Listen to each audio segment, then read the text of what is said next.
오늘 우리에게 주신 말씀은 예레미야 35장에서 1절에서 11절입니다. 유다의 요시야 왕이 아들 여호야김 때 여호와께로부터 말씀이 예레미야에게 임하여 이르시되 너는 레갑 사람들의 집에 가서 그들에게 말하고 그들을 여호와의 집에 한 방으로 데려다가 포도주를 마시게 하라 하시니라. 이에 내가 하바시냐의 손자요 예레미야의 아들인 야아사냐와 그의 형제와 그의 모든 아들과 모든 레갑 사람들을 데리고 여호와의 집에 이르러 익달의 하나님의 사람이 하나님의 아들들의 방에 들였는데 그 방은 고관들의 방 곁이요 문을 지키는 샬룸의 아들 마야세야의 방 위더라. 내가 레갑 사람들의 후손을 앞에 포도주가 가득히 종지와 술잔을 놓고 마시라 권하매 그들이 이르되 우리는 포도주를 마시지 아니하겠노라. 레갑의 아들 우리 선조 요나답이 우리에게 명령하여 이르기를 너희와 너희 자손은 영원히 포도주를 마시지 말며 너희가 집도 짓지 말며 파종도 하지 말며 포도원을 소유하지도 말고 너희는 평생 동안 장막에 살아라. 그리하면 너희가 머물러 사는 땅에서 너희 생명이 길리라 하였으므로 우리가 레갑의 아들 우리 선조 요나답이 우리에게 명령한 모든 말을 순종하여 우리와 우리 아내와 자녀가 평생 동안 포도주를 마시지 아니하며 살 집도 짓지 아니하며 포도원이나 밭이나 종자도 가지지 아니하고 장막에 살면서 우리 선조 요나답이 우리에게 명령한 대로 다 지켜 행하였노라. 그러나 바벨론의 느부갓네살 왕이 이 땅에 올라왔을 때 우리가 말하기를 갈대아인의 군대와 수리아인의 군대를 피하여 예루살렘으로 가자 하고 우리가 예루살렘에 살았노라. 아멘.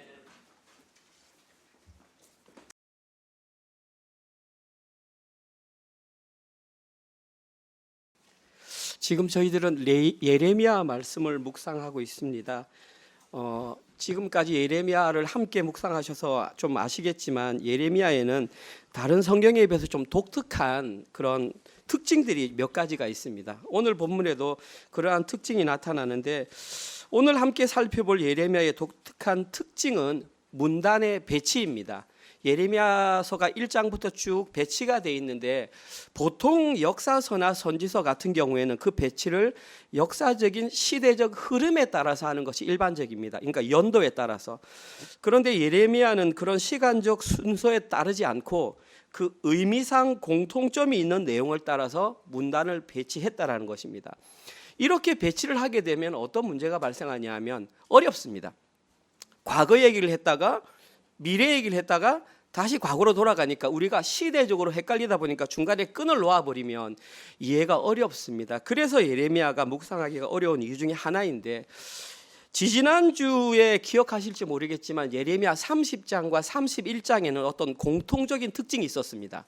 기억하시겠습니까? 그때 지지난주 수요일에 제가 말씀드렸는데 30장과 31장은 공통적으로 남유다 백성들이 하나님께 범죄를 저질렀음에도 불구하고 그들이 돌아오면 용서해 주겠다라고는 위로의 내용을 선포했습니다. 그래서 30장 2절에 보면 내가 지금부터 말하는 내용을 책에 기록하라. 그래서 성경학자들은 30장과 31장을 위로의 책이라고 불렀습니다. 그 제목을 위로의 책이라고. 어떤 학자는 33장까지도 포함하기도 합니다.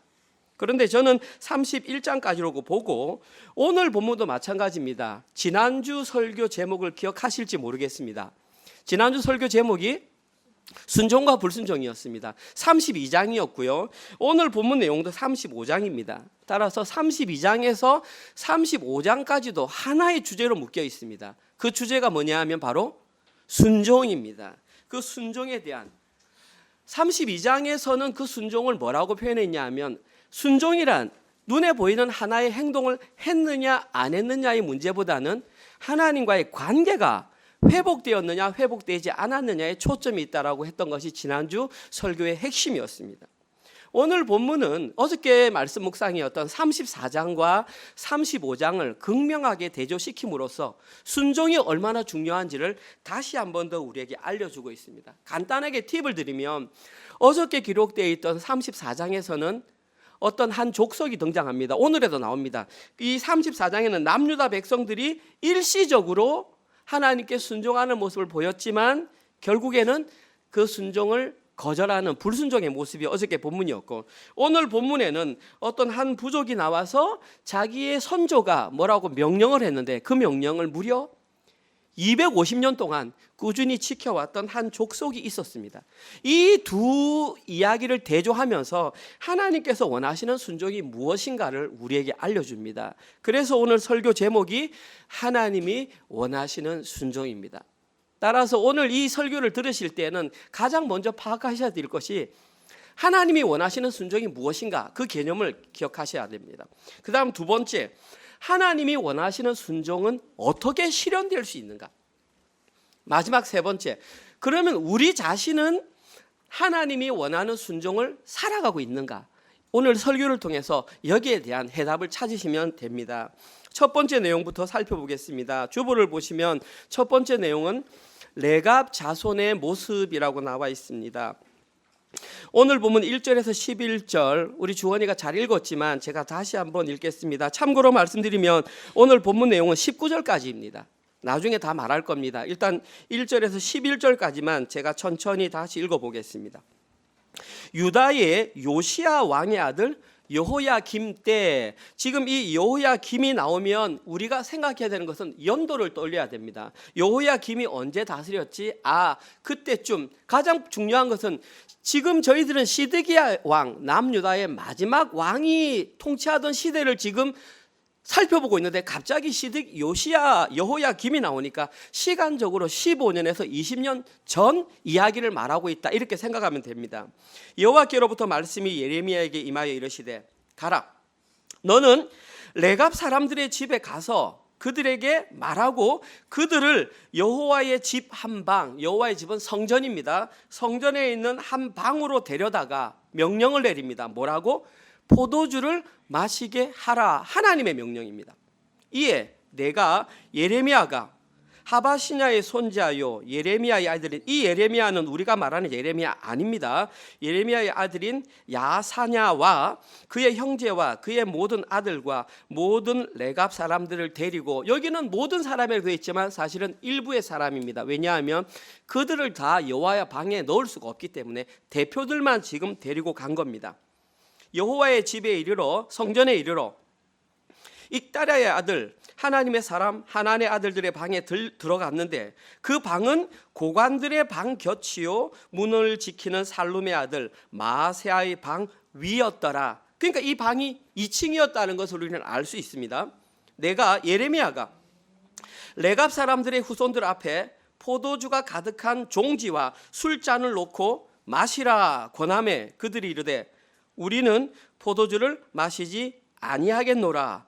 레갑의 아들 우리 선조 요나답이 우리에게 명령하여 이르기를 너희와 너희 자손은 영원히 포도주를 마시지 말며 너희가 집도 짓지 말며 파종도 하지 말며 포도원을 소유하지도 말고 너희는 평생 동안 장막에서 살아라. 그리하면 너희가 머물러 사는 땅에서 너희 생명이 길리라 하였으므로. 지금 이상한 내용이 선포되고 있습니다. 우리가 레갑의 아들 우리 선조 요나답이 우리에게 명령한 모든 말을 순종하여 우리와 우리 아내와 자녀가 평생 동안 250년 동안 포도주를 마시지 아니하며 살 집도 짓지 아니하며 포도원이나 밭이나 종자도 가지지 아니하고 장막에 살면서 우리 선조 요나답이 우리에게 명령한 대로 다 지켜 행하였노라. 그러나 바벨론의 느부갓네살 왕이 이 땅에 올라왔을 때에 우리가 말하기를 갈대아인의 군대 바벨론 군대와 수리아인의 군대 아람의 군대를 피하여 예루살렘으로 가자 하고 우리가 예루살렘에 살았노라. 지금 일시적으로 바벨론 군사와 아람의 군사가 쳐들어왔기 때문에 우리는 원래 장막에 살아야 되는데 잠시 예루살렘 성 안으로 피해 있습니다. 이게 지금 이 본문 내용입니다. 여기서 저희들이 가장 먼저 살펴봐야 할 것은 방금 제가 읽었듯이 하나님이 예레미야를 통해서 그들에게 한 명령입니다. 여러분들이 한번 대답해 보시겠습니까? 하나님께서는 예레미야를 통해 무엇을 명령하셨습니까? 그들에게 포도주를 마시게 하라고 명령하셨습니다. 어떻습니까? 하나님께서 여러 가지 명령을 내리는데 어떤 사람들에게 가서 포도주를 마시게 하라. 조금 특별하지 않습니까? 아니면 특이하지 않습니까? 왜 하나님께서는 어떤 족속을 불러다가 그들에게 데려다가 성전의 어떤 방에 모아놓고 포도주를 마시게 하라라는 명령을 했을까요? 그 이유를 알기 위해서는 레갑 족속이 어떤 사람인지를 먼저 알아야 합니다. 성경을 찾아보니까 레갑 족속이 어떤 사람인지 답이 별로 안 나와 있습니다. 가장 레갑 족속에 대해서 근접하게 나오고 있는 구절이 오늘 보면 6절입니다. 오늘 보면 6절. 보십시오. 그들이 이르되 우리는 포도주를 마시지 아니하겠노라. 레갑의 아들 우리 선조 요나답이 우리에게 명령하여. 그러니까 레갑이라고 하는 사람에게는 요나답이라는 아들이 한 명 있었구나라는 정보가 여기에 기록되어 있습니다. 자, 그러면 성경에 요나답이라고 하는 사람, 요나답의 뜻은 여호와께서 아낌없이 주셨다. 그런 이름을 가진 사람이 등장한다면 그 사람과 매치시킬 수 있습니다. 그리고 성경에 한 구절을 찾을 수 있는데 열왕기하 10장 15절에서 17절에 요나답과 이름이 똑같은 사람이 등장합니다. 열왕기하 10장 15절에서 17절 한번 잘 보십시오. 예후가, 이 예후가 누구냐 하면 잘 모르시겠지만 북이스라엘에서 가장 악한 왕이 누구였습니까? 아합 왕이었습니다. 그 아합 왕의 집안을 멸망시킨 사람이 예후입니다. 아합의 군대 장관이었습니다. 그런데 엘리야가 한 사람에게 선지자를 보내가지고 너 기름병을 들고 빨리 전쟁터로 가라. 그리고 예후라고 하는 군대 장관에게 기름을 부어서 이 말을 전하라. 네가 아합 족속을 처단할 것이다. 그 예후가 거기에서 떠나가다가 자기를 맞이하러 오는, 보십시오, 레갑의 아들 여호나답. 여호나답의 의미는 여호와께서 아낌없이 주셨다. 여호나답, 요나답 같은 뜻입니다. 긴 이름, 짧은 이름. 여호수와 호세와 같은 이름이듯이 만난지라 그의 안부를 묻고 그에게 이르되 내 마음이 네 마음을 향하여 진실함과 같이 네 마음도 진실하냐? 너무 어렵게 했지만 너 나와 함께 하겠느냐라고 묻는 것입니다. 여호나답이 대답하여 그러하니이다. 내가 당신과 함께 하겠습니다. 이르되 그러면 나와 손을 잡자. 손을 잡으니 예후가 끌어 병거에 올리며 이르되 나와 함께 가서 여호와를 위한 나의 열심을 보라. 여호와를 위한 나의 열심은 아합의 집을 처단하는 것입니다. 하고 이에 자기 병거에 태우고 사마리아에 이르러 거기에 남아있는 바 아합에게 속한 자들을 죽여 진멸하였으니 여호와께서 엘리야에게 이르신 말씀과 같이 되었더라. 여기서 저희들이 가장 먼저 알아야 되는 것은 시간적 배경입니다. 지금 이 열왕기하 본문은 언제적이냐면 이스라엘의 가장 악한 왕 아합이 죽은 바로 직후입니다. 그러면 아합이 언제 죽었느냐? BC 853년에 죽었습니다. 그리고 오늘 이 본문이 기록된 것은 BC 605년에서 610년 사이니까 두 사이의 시간적인 생각을 해보면 약 250년이라는 시간적인 간극이 지금 존재하고 있습니다.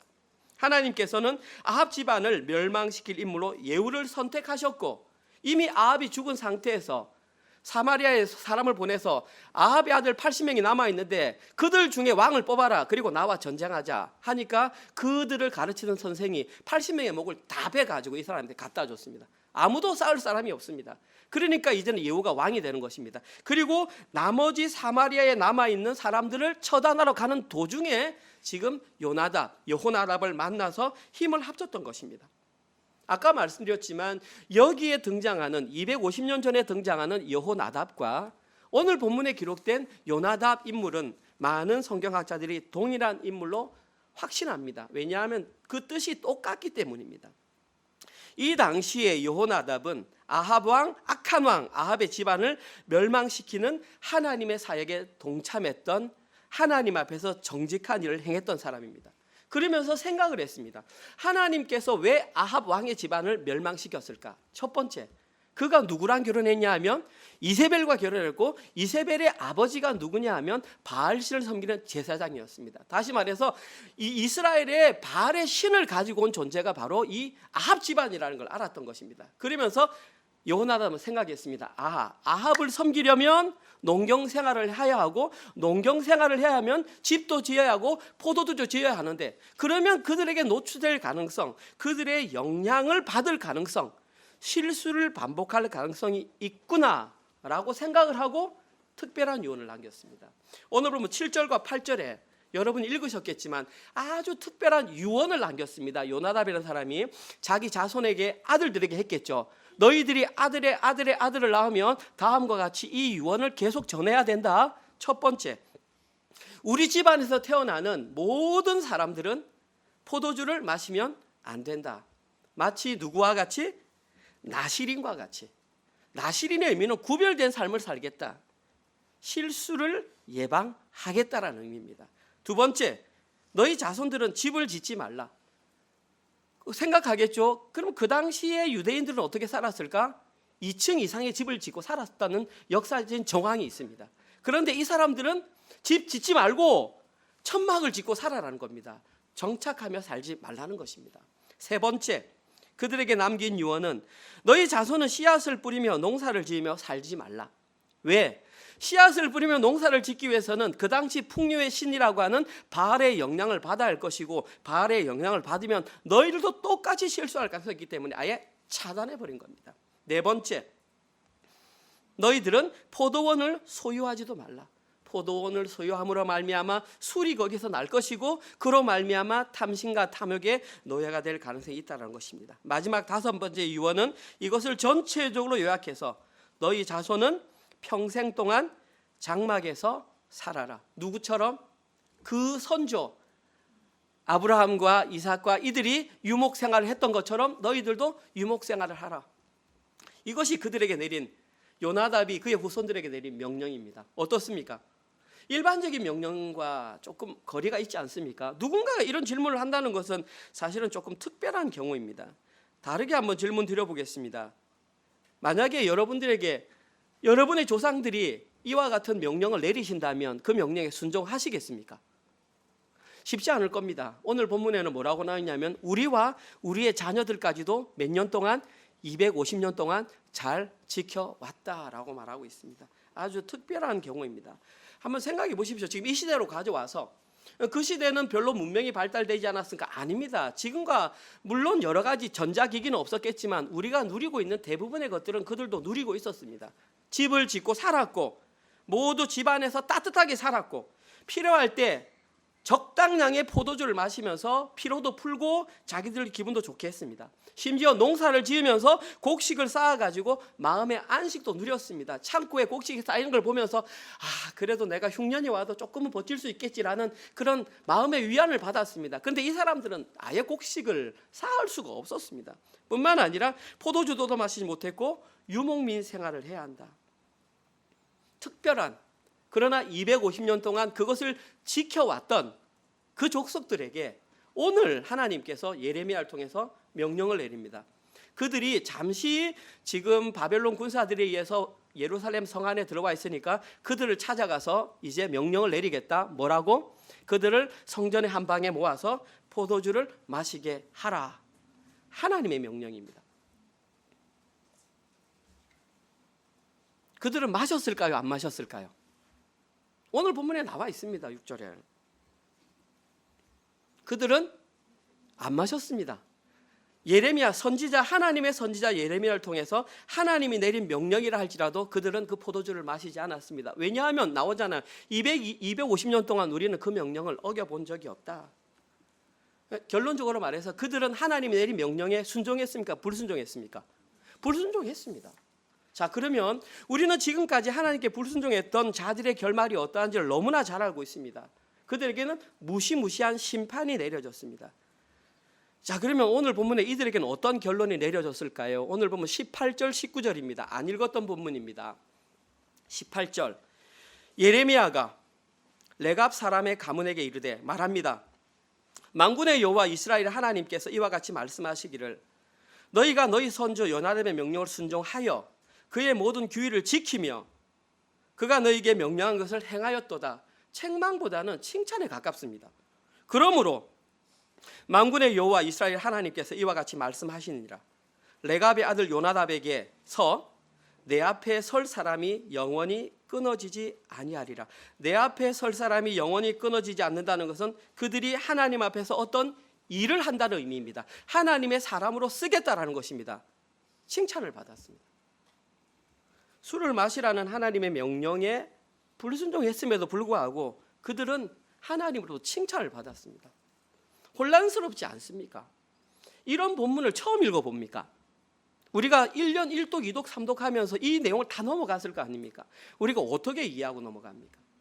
여기에서 저희들은 하나님께서 바라보시는 하나님의 순종의 모습이 우리가 일반적으로 생각하는 모습과는 다르다라는 것을 알 수 있습니다. 첫 번째, 하나님께서 어떤 명령 한 가지, 두 가지 했느냐 안 했느냐로 전부 평가하지 않는다라는 것입니다. 하나님께서 원하시는 순종의 모습은 그 사람을 그 순종을 하는 자세와 그 사람의 태도를 보신다라는 것입니다.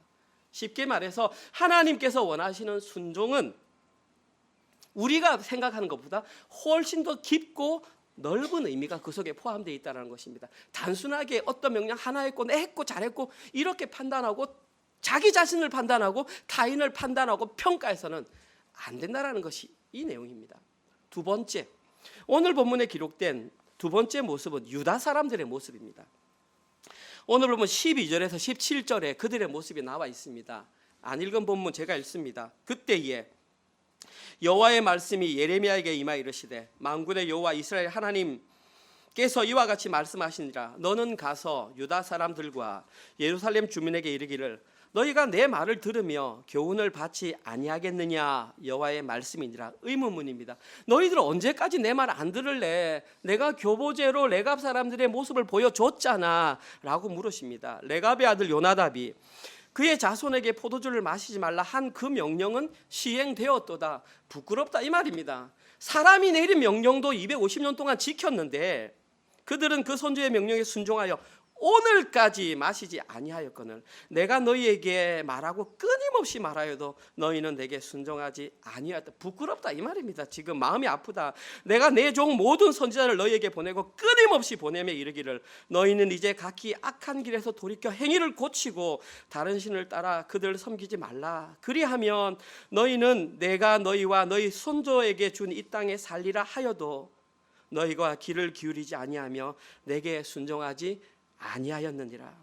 레갑의 아들 요나답의 자손은 그의 손조가 그들에게 명령한 그 명령을 지켜 행하나 이 백성은 내게 순종하지 아니하도다.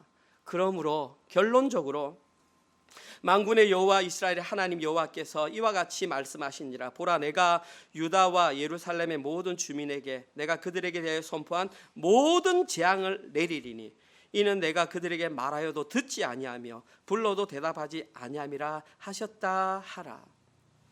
이 본문을 그냥 한마디로 요약하면 그겁니다. 제가 중간에 말씀드렸지만 사람의 명령을 받았던 레갑의 후손들은 250년 동안 선조가 말한 것을 불편함을 감수하며 이해가 될지 모르겠습니다. 지금 여기서 텐트 치고 살아라.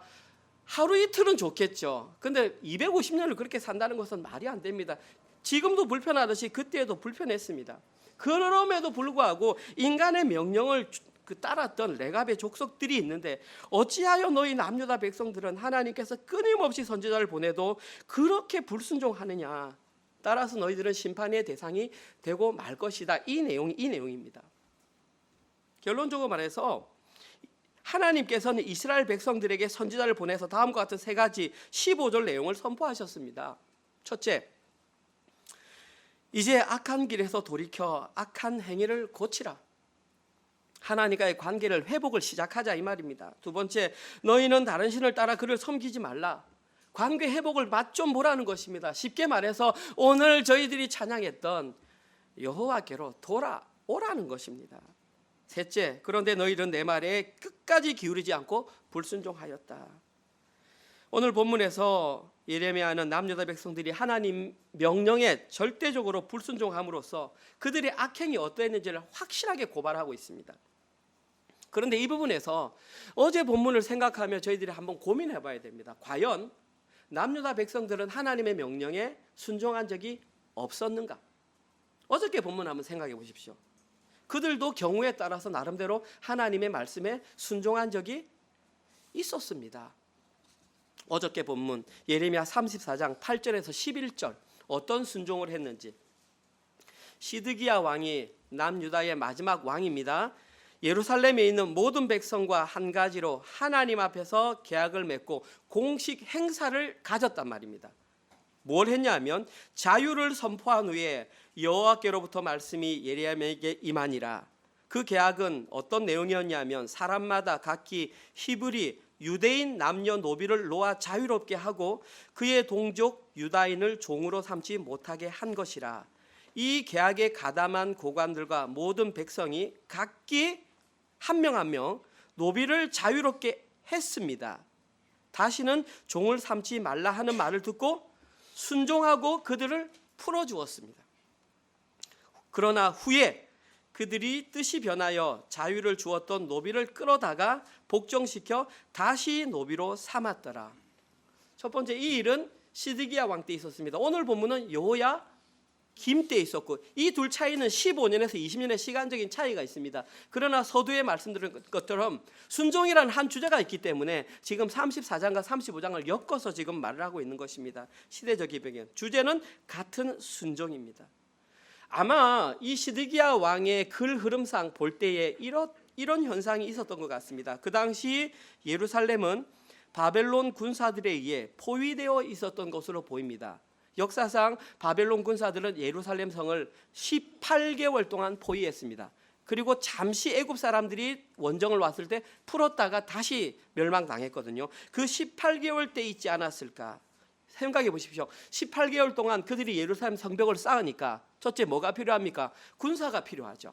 그러니까 군대에 나갈 사람이 없으니까 유대인 가운데 노비했던 사람, 노비는 군대에 못 나가니까 그들에게 자유를 풀어줘야 군대 나가니까 군사 목적상. 두 번째, 경제적인 이유상, 뭔가 먹으려고 하니까 우리 집에 먹을 것이 없으니까 밖으로 군대 버리면 먹는 것은 해결되니까. 세 번째, 종교적인 이유상, 한 번도 하나님의 말씀에 순종하지 않는 게 국가 멸망 위기가 오니까 하나님의 마음 한번 달래보려고 자기들이 할 수 있는, 이러한 세 가지 정황상 중대한 발표를 했던 것으로 보입니다. 그리고 이때 시드기야가 선택한 방법이 노예 해방, 노비 해방이었습니다. 시드기야는 백성의 지도자들과 의논한 후에 하나님 앞에서 계약을 맺고 정확한 절차를 따라서 공식적으로 노비 해방을 선언하였습니다. 여러분들이 별로 공감을 하지 못하시는 것 같은데, 이스라엘 역사상 하나님께서 주신 율법에는 너희 동족은 노예로 삼을 수 없다라는 율법이 있습니다. 그리고 만약에 그가 자기 몸을 팔았을 때는 최소한 몇 년은, 6년은 데리고 있어라. 그리고 언제? 안식년 때는 풀어주라는 율법이 있습니다. 그런데 이 법이 시행된 적이 단 한 번도 없습니다. 다윗 때에도, 히스기야 때에도, 요시야 왕 때에도 노예 해방이 선언된 적이 없었습니다. 그런데 오늘 본문에서 남유다의 마지막 왕 시드기야가 이런 결단을 내렸습니다. 굉장히 획기적인 결단이고, 그로서는 인생에 다시 한번 할 수 없는 엄청난 위대한 결단이었습니다. 그런데 중요한 것은 그런 척한 것이 아니라 이때 가담한 모든 고관들과 노비를 데리고 있었던 백성들이 그 일에 실제로 동참했다라는 사실입니다. 하는 척한 것이 아니라 실제로 노비를 풀어주었습니다. 그리고 이러한 행동들은 하나님 앞에서 철저하게 순종하는 모습을 보였던 행동입니다. 물론 얼마 가지 못해서 그들의 마음이 변하여 자유를 주었던 노비들을 다시 끌고 와서 그 노예 해방 제도가 실패하긴 했지만 중요한 것은 그들이 순종했던 적이 있었다라는 것입니다. 자, 그러면 늘 순종을 못하다가 일시적으로나마 돌이켜서 하나님께 순종한 그들에 대한 하나님의 평가는 무엇일까요? 예레미야 34장 19절에서 21절에 그들에게 이와 같은 메시지를 전달하십니다.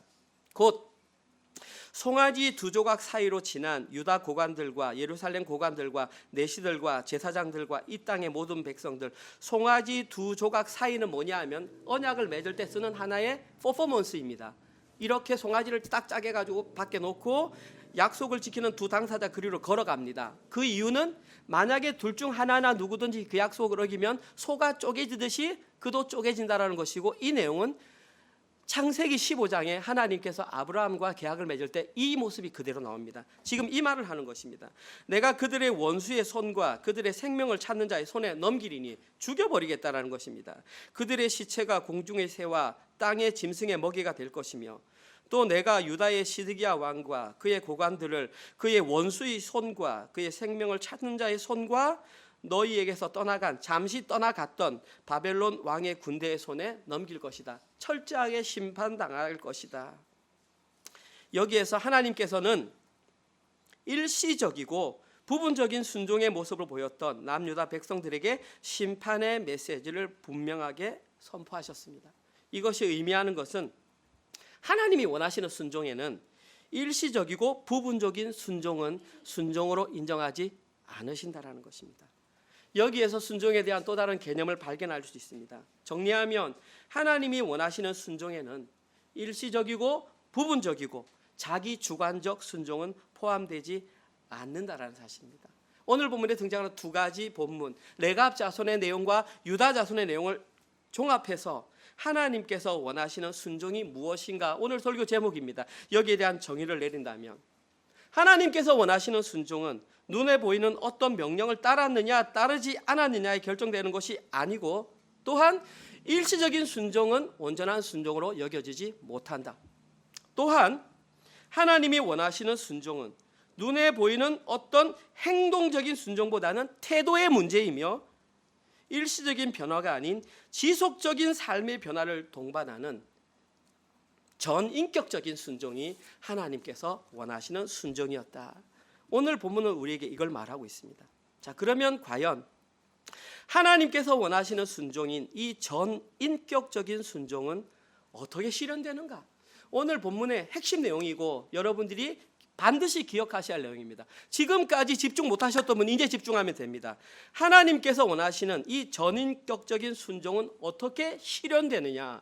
첫 번째, 가장 먼저 알아야 될 것은 하나님께서 원하시는 전인격적인 순종은 우리의 힘으로는 불가능하다. 이게 성경의 핵심입니다. 하나님께서 원하시는 전인격적인 순종은 우리들의 힘만으로는 불가능하다. 왜냐하면 성경에 기록된 아담부터 시작해서 모든 인류 가운데에 하나님께서 원하셨던 이 순종의 삶을 지킨 사람은 단 한 명도 없었다. 하나님이 의인이라고 말하는 다윗조차 마찬가지로. 두 번째로 저희들이 알아야 되는 것은 우리는 이미 여기에 대한 힌트와 정답을 알고 있다는 것입니다. 먼저 힌트. 예레미야 31장 31절에서 34절에서 하나님께서는 예레미야를 통하여 새 언약의 말씀을 선포하셨습니다. 너희들이 언약을 어겼음으로 말미암아 너희들에게 어긴 언약을 내가 취소시키는 것이 아니라 내 언약을 어디에 심겠다? 너희 마음에 심겠다 그랬습니다. 너희 마음에 심겠다는 것은 다시는 변동되지 않는다는 말입니다. 그러면서 33장 15절에서 그 일을 행할 사람이 있는데 그 사람은 누구냐 하면 바로 공의로운 가지다. 직접 예수님이라고 말한 적은 없습니다. 공의로운 가지가 와서 정의와 공의를 실행할 것이다. 이때의 이사야서 말씀을 읽었던 사람은 그가 바로 그구나라는 것을 연결시킬 수 있습니다. 그런데 중요한 건 우리는 신약 성경을 가지고 있습니다. 구약 성경 다 읽고 신약 성경에 그가 누구인지 명확하게 나와 있습니다. 그분은 바로 우리의 구원자이신 예수 그리스도이십니다. 하나님께서 원하시는 순종의 삶을 완성하실 분은 오직 예수 그리스도 한 분밖에 없습니다. 십자가 복음입니다.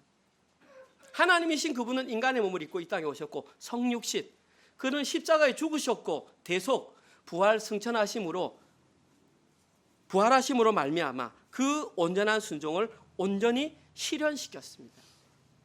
그리고 예수님은 믿음으로 이 사실을 받아들이는 자들에게 자신이 완성하신 그 순종을 전가시켜 주셨습니다.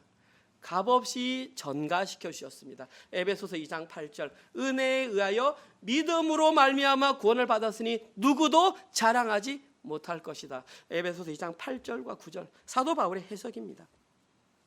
이렇게 예수님이 완성하신 순종을 자기의 것으로 받아들이는 그 전체 과정을 신학적인 용어로 뭐라고 하냐면 구원의 여정이라고 합니다. Order of Salvation이라고 합니다. 결국 무엇을 말하는 것입니까? 순종을 통해서도 우리에게 구원이 무엇인지를 지금 알려주고 있다는 사실입니다. 왜 하나님께서는 그토록 이스라엘 백성들에게 순종을 강조했느냐? 순종 결핍자가 되어서 너희들이 순종하는 모습 보고 싶다가 아니라 순종을 해야 그들을 뭘 할 수 있으니까? 구원할 수 있으니까. 그것이 하나님의 사랑이고 내 백성이 돌아오기를 기다리는 그 사랑은 오래 참고 여호와께 돌아가자, 그 찬양이 다 이 가사에 다 집약되어 있지 않습니까? 찬양 하나 온전히 부르면, 하나님께 드리면 설교 10번 듣는 것보다 훨씬 더 집약되어 있습니다. 그냥 입으로 하는 것이 아니라 가사 하나는 곱씹으면 복음이 그 속에 있다라는 것입니다. 왜 그토록 이스라엘 백성들의 순종을 강조했느냐? 순종이 구원과 직접 연결되어 있기 때문입니다. 이스라엘 백성들을 구원하기 위해서, 그 내용을 통해서 나를 구원하기 위해서, 그 성경을 읽으면서 우리 교회가 구원받기를 원하는 마음으로 이 시대에 우리에게 예레미야 말씀을 묵상하도록 허락하셨다는 것입니다. 결국 하나님께서는 저와 여러분 자기 백성을 구원하기 위해서 그토록 긴 지문을 활용하시면서까지 하나님이 원하시는 순종이 무엇인지를 강조하셨던 것입니다. 그리고 우리에게 그 순종을 사는 자들의 모습이 어떠한지 조금은 비슷하다, 그러나 똑같지는 않다, 한 예로 보여준 것이 바로 레갑 사람들의 순종의 모습입니다. 순종을 하려면 저런 자세와 저런 모습으로 순종을 해야 돼. 너희들에게 일시적으로 피곤함이 오고 일시적으로 만족이 끊어진다 할지라도 순종은 그런 모습으로 해야 돼 라는 모습으로 보여주기 위해서 교보제로 그들의 민족을 사용하셨던 것입니다. 그러면 거기에만 그러냐? 그렇지 않습니다. 신약 성경에도 그런 삶을 살았던 사람들이 수없이 많이 있습니다. 그들을 누구라고 하냐면 믿음을 가진 자들이라고 합니다. 믿음을 설명하고 있는 히브리서 11장에 가면 그들의 모습을 거의 정확하게 레갑 사람들의 모습과 일치하는 모습으로 기록하고 있습니다. 히브리서 11장 13절에서 16절입니다. 이 사람들은 다 믿음을 따라 죽었으며 약속을 받지 못하였으되 그것들 하나님 나라 본향을 멀리서 보고 환영하며 또 땅에서는 외국인과 나그네임을 증언하였으니, 레갑 사람들처럼 살았으니 그들이 이같이 말하는 것은 자기들은 본향 찾는 자임을 나타냄이라. 그들이 나온 바 본향을 생각하였더라면 돌아갈 기회가 있으려니와 그들이 이제는 본향을 사모하니 곧 하늘에 있는 것이라. 이러므로 하나님이 그들의 하나님이라 일컬음을 받으심을 부끄러워하지 아니하시고 그들을 위하여 한 성을 예비하셨느니라. 하나님께서 나 너희들의 하나님이다 라고 부름을 받는 것을 부끄러워하지 않는다라는 겁니다. 이것보다 큰 칭찬이 세상에 어디 있겠습니까? 이 본문에 기록된 자들의 공통점은 모두 한결같이 예수 그리스도의 순종을 믿음으로 자기의 것으로 받아들이고 세상과는 구별된 삶을 살아내었다는 것입니다. 본향을 바라보며 이 땅의 일시적인 쾌락을 금지하며 살았던 것입니다. 오늘 본문에는 이들을 나그네와 이방인이라고 말하고 있습니다. 그리고 이들이 바로 오늘 본문에 기록된 하나님이 원하시는 순종의 삶을 살아내었던, 제가 설교 시간에 말하는 하나님과 관계가 회복된 사람, 주인이 바뀐 사람, 하나님 나라의 백성들입니다. 결론적으로 예레미야서 본문인 오늘 본문에도 십자가 복음을 알려주는 구원의 메시지가 오늘 본문에 기록되어 있었던 것입니다. 오늘 설교를 마무리하겠습니다. 사랑하는 성도님들은 하나님이 원하시는 순종의 삶을 오늘 본문과 같이 잘 살아내고 있습니까? 그럼 내가 과연 잘 살아내고 있는가? 자기의 신앙을 점검해 봐야 되지 않습니까? 한 가지만 점검해 보면 됩니다. 이 땅을 살아가는 모든 사람들에게는 문제가 있습니다.